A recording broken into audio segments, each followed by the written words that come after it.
Bismillahirrahmanirrahim. Assalamualaikum warahmatullahi wabarakatuh. Perkenalkan, nama saya Taufikur Rahman Amiruddin dengan nomor standbook A111-20050. Kali ini saya akan memaparkan resume saya mengenai kawasan konservasi yang diatur oleh Undang-Undang Nomor 5 Tahun 1990 tentang perlindungan, pengawetan, dan pemanfaatan kawasan konservasi.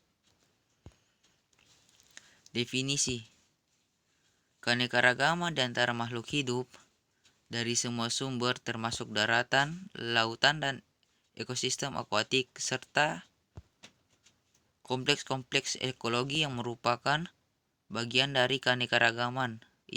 Keanekaragamannya mencakup keanekaragaman dalam spesies, antar spesies, dan ekosistem. Karya Margino dan Margidiharjo, tahun 2002. Tingkat keanekaragaman hayati. Yang pertama, keanekaragaman genetik, meliputi variasi dalam satu jenis. Yang kedua, keanekaragaman jenis atau biasa disebut dengan spesies, meliputi beraneka macam jenis makhluk hidup, baik yang termasuk kelompok hewan, tumbuhan, dan mikroba. Yang ketiga, keanekaragaman ekosistem, meliputi variasi dari ekosistem di biosfer.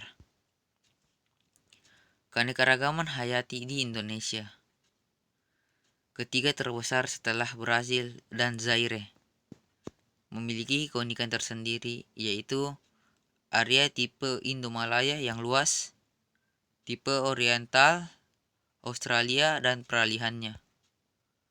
Indonesia terdapat banyak hewan dan tumbuhan langka serta endemik, atau biasa dibilang penyebarannya terbatas. Indonesia 10% spesies berbunga, 12% spesies mamalia, 16% spesies reptil dan amfibia, 17% spesies burung, 25% spesies ikan, bersumber dari BPS Kemal 2000. Lanjut. Hutan tropis 1,15 juta kilometer persegi. Hutan palem 447 spesies, di mana 225 diantaranya tidak terdapat di bagian dunia lainnya. Lebih dari 400 spesies ditropat, yaitu jenis kayu yang bernilai sangat tinggi secara ekonomis di Asia Tenggara, dan tersebar sekitar 25.000 spesies tumbuhan berbunga. Sumbernya dari Albert 1997. Keanekaragaman berkurang. Pembabatan dan pembakaran hutan yang pertama. Yang kedua, reklamasi pantai dan rawa. Yang ketiga, pengembangan industri yang tidak dilengkapi dengan pengolahan limbah. Yang keempat, pemakaian bahan kimia seperti pupuk dan pestisida secara berlebihan. Yang keempat, perdagangan satwa dan pemburuan liar. Yang keenam, munculnya varietas unggul, mengesampingkan varietas lokal. Pemanasan.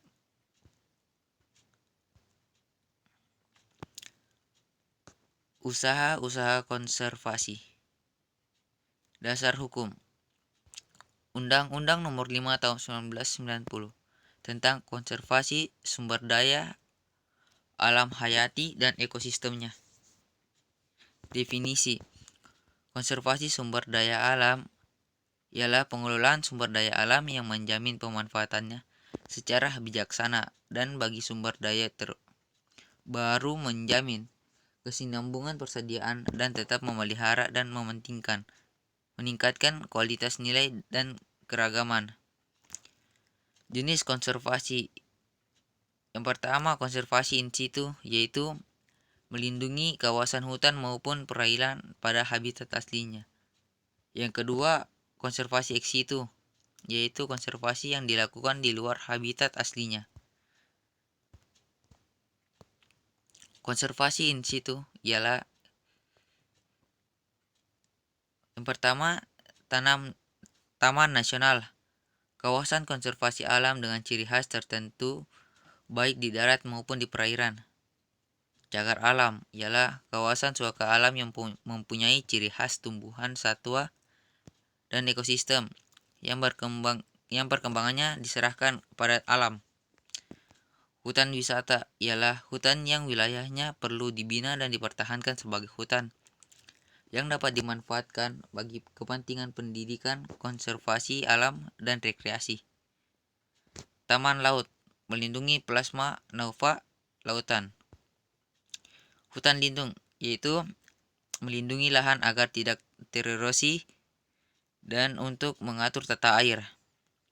Konservasi ex situ meliputi banggen, penyimpangan benih-benih tanaman untuk koleksi plasma nova IR atau biasa dipanggil IRRI, cimit, cia, dan lain-lain. Banggen in vitro yaitu untuk tanaman yang diperbanyak secara vegetatif. Kebun raya ialah kumpulan tumbuh-tumbuhan di suatu tempat yang berasal dari berbagai daerah dan ditanam untuk tujuan konservasi ex situ, ilmu pengetahuan, dan rekreasi. Agroforestry,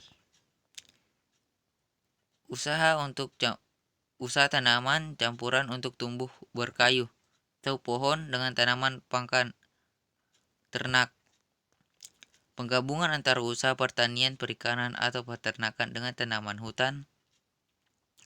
Masyarakat masih dapat menggunakan lahan untuk usaha pertanian, perikanan, atau peternakan tanpa membuka lahan hutan.